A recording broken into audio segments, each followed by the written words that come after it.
আচ্ছা, identity card কেন provide করা হয়? আইডেন্টিফিকেশনের জন্য, রাইট?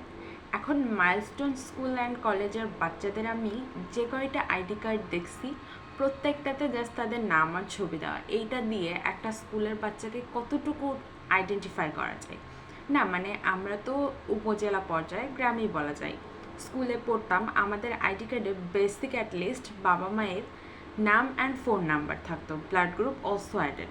এখন এই বাচ্চাগুলোর আইডেন্টিফিকেশনের প্রবলেম হইতেছে তার রিজন কি? তাদের আইডি কার্ডের ওপর যদি বাবা মায়ের নাম ফোন নাম্বার থাকতো, অ্যাটলিস্ট ব্লাড গ্রুপটা থাকতো, অ্যান্ড এই সিচুয়েশানটা হইতো না। অ্যাটলিস্ট যদি ব্লাড গ্রুপটাও দেওয়া থাকতো, ব্লাড নিয়ে প্রবলেম, মানে এই সিচুয়েশানটা কেন ফেস করতে হইতেছে তাদের আইডি কার্ড পাওয়ার পরেও?